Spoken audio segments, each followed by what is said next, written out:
Hi, Gasama's job. Basically, we're just packing up the hardware in bits and pieces. So in this bundle, you've got your top plate packer. Okay, we're using that as basically part of the pallet just to get the stuff to Auckland without any damage. So here we've got the 150mm coach screws and washer for putting down your internal walls or your non-brace elements. DPC. DPC is to go between any steel framing and concrete, and of course top and bottom of your top plate packer between the steel wall frame and the underside of the trusses. 13 rolls of that. The next one we've got is jib handy brackets in place of the frame guard hold downs. Basically, as per the brace plan, there will be a bracket at each end and a 150mm coach screw to every bracket. Next one is we have your hex screws. Self-drilling hex screw. There is approximately 5,000 of those. You need around about 3,500. These will be used for putting your frame to frame together. These will be putting your purlins down and your ceiling battens on, and any of your roof panels when they join up together. Box full of those. There is 7,000 framing screws. You need approximately 5,500.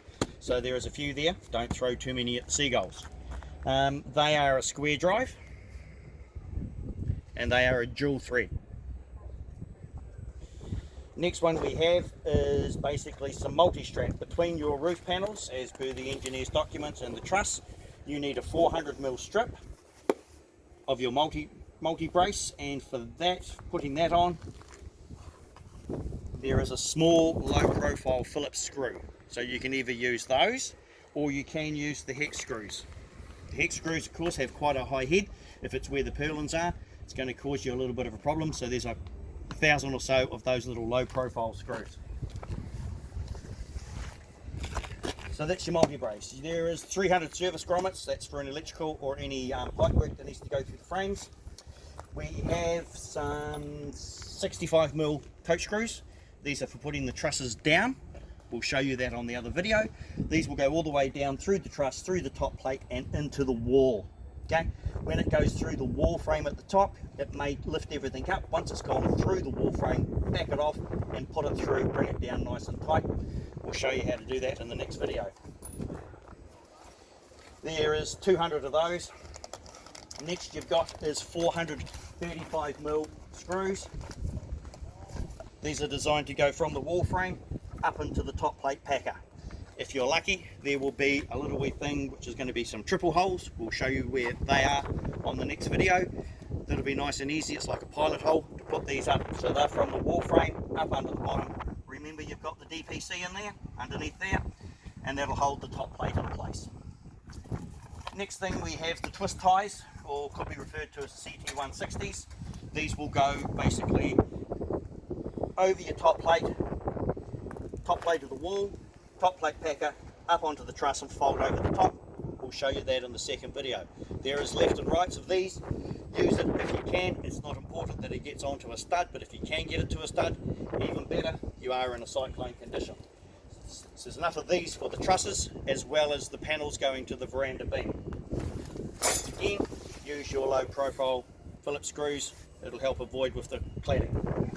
And multi-strap bracing, basically for the roof panel.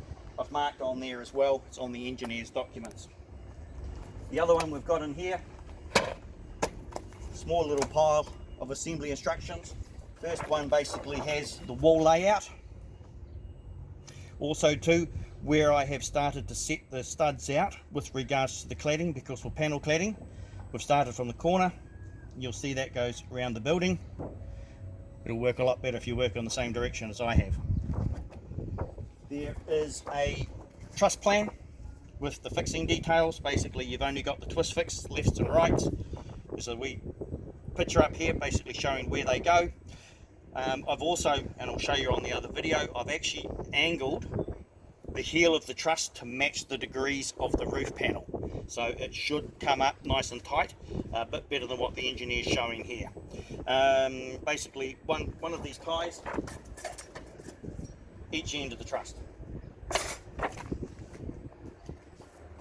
there is a truss layout plan, basically numbering the trusses. The trusses have a splice in them as well. You'll need to splice those on site. All those are pre-done. And then we have individual pages for individual walls. We'll talk about inside basically of how to assemble those in the best way to make it nice and easy. There's a whole set of these laminated. We're going to put this onto a pen drive as well, and that's it for me for now.